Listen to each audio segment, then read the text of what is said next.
नमस्कार दोस्तों। तो दोस्तों, हमने भूगोल के अध्ययन में मिट्टियों के वर्गीकरण के बारे में विस्तार से चर्चा कर ली है और अब हम आइए देखते हैं कि मिट्टी का कटाव यानी मृदा अपरदन की समस्या क्या है और इस समस्या से किस तरह से निजात पाई जा सकती है, यानी इस समस्या का निराकरण कैसे हो सकता है। तो इसके बारे में भी हम थोड़ी चर्चा कर लेते हैं। तो मृदा अपरदन क्या है, पहले तो हम यही समझ लेते हैं कि मृदा अपरदन आखिर है क्या। यानी कि मृदा पृथ्वी पर जो भी धरातल सागर तल से ऊपर है और उस पर जो भी मिट्टी बनती है उस मिट्टी की एक उत्पादकता होती है, यानी मिट्टी का गुण होता है और उस मिट्टी में ही खेती होती है और तमाम तरह की वनस्पतियां उगती हैं। तो इन वनस्पतियों को मिट्टी चाहिए। यदि यही मिट्टी कट कर समुद्र में चली जाए, यानी ये मिट्टी पृथ्वी के धरातल पर ना रहे, तो पृथ्वी पर पेड़ पौधे तथा खेती और अनेक वनस्पतियां कहाँ होंगी और ये कैसे होंगी, तो समस्या उत्पन्न हो जाएगी। अच्छा, यही समस्या का जो नाम है उसे मृदा अपरदन के नाम से जानते हैं। तो मृदा अपरदन एक समस्या है और मृदा अपरदन दो कारणों से होता है। मृदा अपरदन मुख्यतः दो कारणों से होता है। पहला कारण जो है वो है हमारा प्राकृतिक कारण और दूसरा है मानवकृत कारण। यानी एक कारण जो है वो नेचुरल है और दूसरा ह्यूमन कारण है। तो इस नेचुरल यानी प्राकृतिक कारण में कौन कौन से तत्व हैं, यानी क्या क्या कारक हैं जो काम कर रहे हैं मृदा का अपरदन का, यानी मिट्टी के कटाव करने का जो काम कर रहे हैं। तो उसमें सबसे पहला कारण है जलीय कारण, यानी कि जल अपरदन।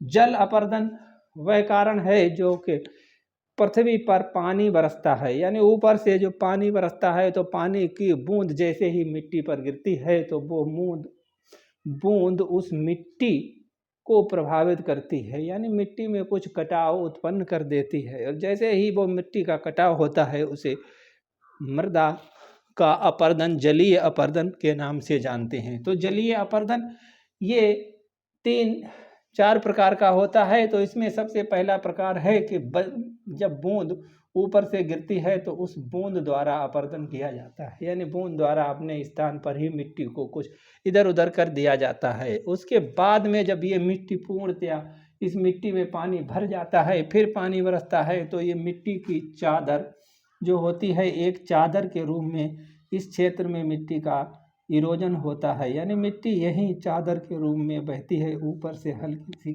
परत एक चादर के रूप में सीधे समतल भागों में ये मिट्टी जब बहती है तो इसे चादर अपरदन के नाम से जानते हैं। और जब ये चादर अपरदन यानी यहाँ से पानी जब ये चला और ये जब पानी चलता है तो ये छोटी छोटी नलिकाएं रूप में बन जाता है, तो इसे उपनलिका अपरदन के नाम से जानते हैं। और ये उपनलिका जब और आगे बढ़ती हैं तो बहुत ही गहरी गहरी नालिका बन जाती हैं, उसे नाली अपरदन कहते हैं। उसके बाद में यही नालियाँ आगे नदियों के रूप में विकसित हो जाती हैं। तो इस तरह से मिट्टियों का कटाव होता रहता है, यानी कि समतल क्षेत्रों में इस तरह से कटाव होता है और पर्वतीय क्षेत्रों में जब ये पानी बरसता है तो वहाँ पर भी मिट्टी और बड़ी बड़ी चट्टानें पानी के साथ बहकर नीचे आती हैं, तो उसे भूस्खलन के नाम से जानते हैं। तो दोस्तों, ये जो है वो जलीय प्रक्रम द्वारा यानी कि जलीय अपरदन है, जलीय कारक है। अगला है वायु अपरदन, यानी वायु के द्वारा जो अपरदन होता है उसे वायु अपरदन के नाम से जानते हैं। वायु कहाँ पर तेजी से बहेगी, तो हमारे इस पृथ्वी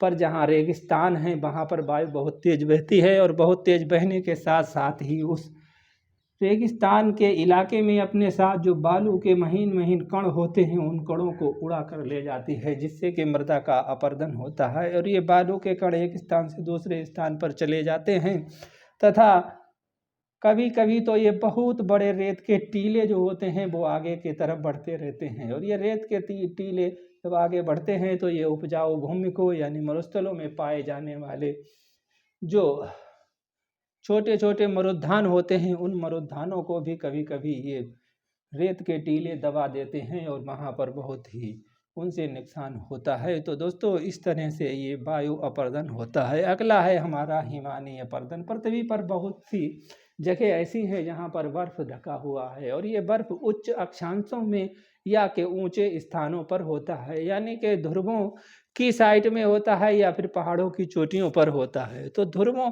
और पहाड़ों को चोटियों पर पाए जाना वाला बर्फ़ जब अपने स्थान से चल देता है तो उसे हिमानी कहते हैं और उस हिमानी के द्वारा भी मिट्टी का कटाव होता है, जिसे हिमानी अपरदन के नाम से जानते हैं। और उस हिमानी अपरदन से बहुत तरीके की स्थलाकृतियाँ बनती हैं जिनका अध्ययन के हम पहले से ही कर चुके हैं। अब आता है एक समुद्री अपरदन, यानी कि सागर में जल भरा हुआ है और जल की लहरें यानी सागर में जो तरंगे होती हैं वो स्थल भाग पर हमेशा प्रभाव डालती हैं और स्थल भाग पर जो प्रभाव डालती हैं उससे स्थल भाग के किनारे, सागर के किनारे चट्टानों का कटाव होता रहता है और वो मिट्टी सागर में समाती चली जाती है। और यदि ये चट्टानों का कटाव हो गया और मिट्टी समुद्र में गिर गई तो ये इतनी मिट्टी का जो है वो क्षरण हो जाता है, यानी इतनी मिट्टी की कमी हो जाती है। तो दोस्तों, इस तरह अगर मिट्टी की कमी हो जाएगी तो खेती के लिए भूमि का मिलना बहुत ही मुश्किल हो जाएगा। तो वो भूमि उतनी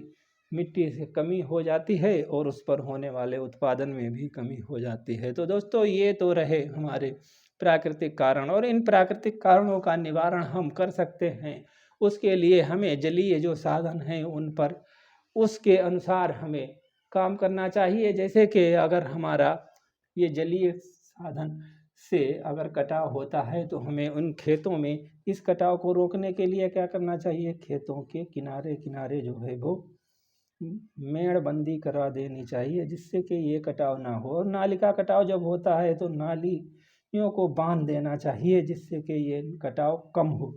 और अगला है, अगर ये नदियों द्वारा बहुत ज़्यादा कटाव होता है तो इस नदियों पर बांध बना देने चाहिए और इन नदियों का जो नीचे का क्षेत्र है उसे साफ रखना चाहिए। तो नदियों का भी कटाव इस तरह से कम होगा। वहीं वायु के द्वारा जब कटाव होता है तो वहाँ पर हमें क्या करना चाहिए, इससे निपटने के लिए वृक्षारोपण करना चाहिए, यानी कि जो भी मरुस्थलीय क्षेत्र हैं उनके आसपास और मरुस्थलों में पेड़ बहुत अधिक मात्रा में लगाने चाहिए। और हिमानी के द्वारा जो अपरदन है इससे निपटने के लिए क्या करना चाहिए कि हिमानी के जो क्षेत्र है जहाँ पर हम मनुष्य के लिए उपयोगी जो है वो मिट्टी है, उस मिट्टी को रोकने के लिए बहुत ही आकार के बांध बनाने चाहिए, यानी कि मोटी मोटी पत्थरों की दीवारें बना देनी चाहिए उन जिनसे के हिमानियों द्वारा अपरदन कम हो जाए। और समुद्री जो अपरदन होता है इसे रोकने के लिए सागर के किनारे जो है वो पक्की दीवारों का निर्माण करना चाहिए या कि पत्थरों के द्वारा इसे रोक देना चाहिए, या कभी अगर ये खड़ा ढाल है तो इस खड़े ढाल को जो है वो ढाल कम ढाल में बदल देना चाहिए जिससे कि ये कटान कम हो। अगला है हमारा मानवीय कारक, यानी कि मनुष्य के द्वारा जो कारक होते हैं और मानव के इस तरह से कार्य करता है अपरदन करने में, यानी कि मृदा के अपरदन में मानव किस तरह से भूमिका निभाता है। तो वो दो तरीके हैं कि मानव प्रत्यक्ष रूप में भी मृदा का अपरदन करता है और अप्रत्यक्ष रूप से भी मृदा का अपरदन करता है। यानी प्रत्यक्ष रूप में सीधे मनुष्य जो है मिट्टी को काट के या उठा के कहीं दूसरी जगह ले जाता है तो या वो और कुछ साधन अपनाता है तो उसे हम कहते हैं कि सीधे तौर से मृदा यानी कि प्रत्यक्ष कारक, और जो अप्रत्यक्ष रूप से कारक होते हैं वो इसमें शामिल हैं। तो प्रत्यक्ष कारकों में हम देख लेते हैं कि वन का कटाव, यानी वन जो हैं अगर उनमें काट दिया जाए, पेड़ पौधे जब नहीं होंगे तो आसमान से जो बारिश होगी उससे भी अपरदन होगा और बहने वाली ये नदियाँ जो हैं वो नदियों के द्वारा भी बहुत ज़्यादा अपरदन होगा। यानी पेड़ के जो जड़ें होती हैं वो अपने अंदर मिट्टी को रोके हुए रहती हैं और घास की जड़ें भी मिट्टी को रोके हुए रहती हैं। वहीं दूसरा कारक है अत्यधिक पशुचारण। अत्यधिक पशुचारण के लिए पशु जब किसी क्षेत्र में चरते हैं तो वहाँ पर की घास को वो चर जाते हैं, और यदि बहुत ज़्यादा पशुचारण हो तो वह पशु उस घास की जड़ों को भी निकाल कर खा जाते हैं, और जिससे कि घास मिट्टी जो है वो खुल जाती है और खुली हुई मिट्टी पर यदि बारिश होगी तो अधिक मिट्टी का क्षरण होगा, यानी मिट्टी का अधिक कटाव होगा। तो इसके लिए ये ज़रूरी है कि मिट्टी जो पशुचारण है वो सीमित मात्रा में यानी पर्याप्त ही किया जाए। अत्यधिक पशुचारण एक भूमि पर ना किया जाए, बल्कि अलग अलग भूमि पर अलग अलग टाइम में पशुचारण किया जाए कि जिससे कि उस भूमि में जो उस चारागाह है, उस चारागाह में घास को उगने का समय मिलता रहे। वहीं वन कटाव में है जो वन मनुष्य को अपने उपयोग के लिए काटने चाहिए, वहीं वनों को लगाना भी चाहिए, यानी कि ऐसे स्थानों पर वन लगा देना चाहिए जो कि भूमि बेकार पड़ी हो, उस पर वनों को यानी वृक्षों को लगा देना चाहिए। अगला है अवैज्ञानिक कृषि, यानी कि कृषि को भी मनुष्य अवैज्ञानिक तरीके से करता है, जैसे कि वृक्षों को काट कर कहीं कहीं कृषि की जाती है, जिसे कि झूमल कृषि के नाम से जानते हैं। तो उस कृषि में भी जब पेड़ काट दिए जाते हैं तो मिट्टी का कटाव होता है, यानी कि उस पेड़ काट कर और उसकी जो उर्वरा शक्ति है उसका उपयोग कर लिया जाता है। उसके बाद में उस भूमि को ऐसे ही छोड़ दिया जाता है, जिससे कि वहाँ पर कटाव शुरू हो जाता है। तो इसलिए मनुष्य को चाहिए कि वैज्ञानिक तरीके अपना कर जो भी भूमि है उस भूमि को अधिक समय तक उपजाऊ बनाए रखें, और जिससे जो है वो कृषि होती रहे और साथ ही साथ मृदा अपरदन यानी मृदा क्षरण की जो समस्या है उसका समाधान भी हो जाए। अगला है रासायनिक उर्वरक, और यह रासायनिक उर्वरकों का अधिकतर इस्तेमाल करने से मनुष्य जो भूमि है उस भूमि में जो है वो उर्वरा शक्ति की कमी हो जाती है। यदि उर्वरा शक्ति की कमी हुई तो और अधिक रसायन प्रयोग करने पड़ते हैं, और अधिक रसायन प्रयोग करते हैं तो फिर और उर्वरा शक्ति की कमी होती है। तो इस तरह से भी जो मिट्टी है वो बेकार हो जाती है, और मिट्टी बेकार हो जाती है तो उस पर अगर छोड़ दिया जाए कृषि करना तो वो मिट्टी का कटाव होना शुरू हो जाएगा और मिट्टी का क्षरण होगा। वहीं कीटनाशक प्रयोग करने से मिट्टी में पाए जाने वाले जो महीन सूक्ष्म जीव हैं वो जीव मर जाते हैं, और मिट्टी की जो गुणवत्ता है वो प्रभावित होती है, जिससे कि मिट्टी में कटाव बहुत अधिक होता है। तो दोस्तों ये जो हैं वो मानव निर्मित जो प्रत्यक्ष कारक हैं वो हैं, और कुछ अप्रत्यक्ष कारक भी हैं, जैसे कि सिंचाई के द्वारा भी मनुष्य जो है वो पानी बहुत अधिक अगर खेत में लगा देता है तो उस खेत से मिट्टी रिल कर दूसरी जगह चली जाएगी, या नदियों में या कहीं तालाबों में चली जाती है। तो वो नदी और तालाब में जब मिट्टी जाएगी तो उस तली को भी ऊंचा कर देगी, और उससे जो है वो बाढ़ जैसी समस्याएं आने की खतरा बढ़ जाता है। अगला है बांधों का निर्माण। मनुष्य जब बांध का निर्माण करता है तो बहुत अधिक मात्रा में मिट्टी जो है वो इस्तेमाल करता है, और उस मिट्टी के इस्तेमाल से जब एक बहुत ही बड़े क्षेत्र में बांध बनाकर पानी को रोका जाता है तो वो पानी भर जाता है, यानी कि वो मिट्टी जो है वो पानी से भर जाती है और उस मिट्टी का भी कटाव होना शुरू हो जाता है। और बांध से जब पानी एकदम छूट जाता है, यदि कहीं छोड़ा जाए तो उसमें भी मिट्टी का बहुत अधिक कटाव होता है और बहुत अधिक मिट्टी का ह्रास हो जाता है। अगला है हमारा जल प्रवाह की समस्या, यानी जल जो बहता है उसकी समस्या। मनुष्य ने क्या किया है कि जल के प्रवाह को बहुत ही आसान बना दिया है, और इस आसान जल प्रवाह से जल बहुत तेजी से बहता है, और तेजी से जब बहता है तो बहुत अधिक मिट्टी का कटाव करता है। और जल की समस्या इस प्रकार की समस्या से निपटने के लिए हमें चाहिए कि मैदानी क्षेत्रों में कुछ छोटे छोटे तालाब बना दिए जाएं, यानी कि जो नल जल का बहाव है उस बहाव के बीच बीच में तालाब बना दिए जाएं, जिससे कि जल का बहाव रुक रुक कर हो और मिट्टी बहकर ना जाए, बल्कि मिट्टी उन तालाबों में रुकती रहे।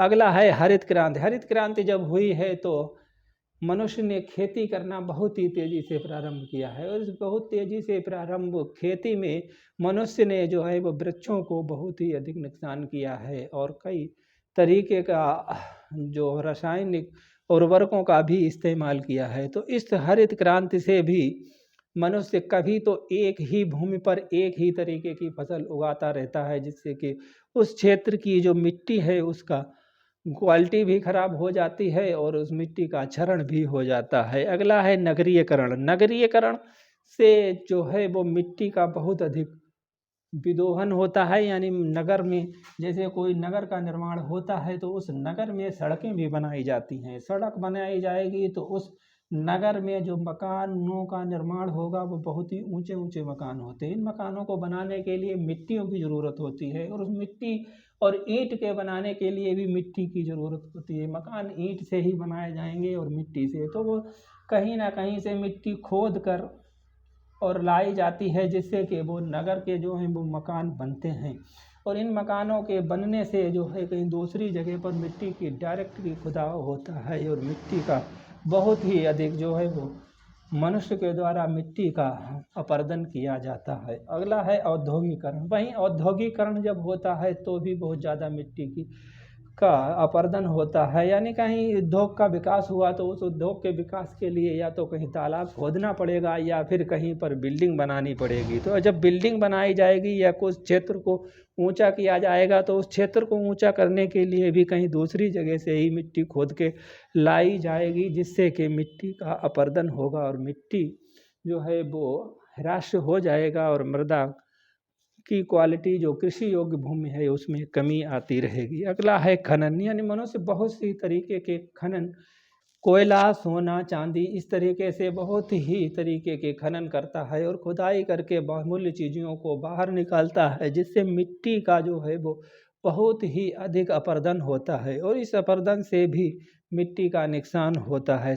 पर्यटन स्थलों का निर्माण, कभी कभी मनुष्य जो है वो पहाड़ी क्षेत्रों में या मैदानी क्षेत्रों में सड़क का निर्माण करता है, तो सड़क पर मिट्टी डालने के लिए इधर उधर से बहुत ही अधिक खुदाई करता है। उस खुदाई से भी मिट्टी का जो है वो अपरदन होता है। वहीं पर्यटन स्थलों का विकास के लिए चोटियों को काट काट कर समतल कर दिया जाता है और पहाड़ों को कभी कभी तो काट दिया जाता है और वहाँ पर जो है वो अपरदन, मिट्टी का अपरदन हो जाता है। या कहीं मैदानी क्षेत्र में पर्यटन स्थलों का विकास जब किया जाता है तो बहुत अधिक निर्माण किया जाता है, उस निर्माण के लिए भी मिट्टी की ज़रूरत पड़ती है और इधर उधर से मिट्टियों का कटाव होता है। तो दोस्तों इस तरह से मनुष्य जो है और प्राकृतिक रूप से मिट्टियों का कटाव हो रहा है। तो इस कटाव से बचने के लिए हमें वैज्ञानिक तरीके से मकानों का निर्माण करना चाहिए, यानी कि हम कृषि तो करेंगे ही, अगर कृषि नहीं होगी तो खाएंगे क्या, और वन नहीं होंगे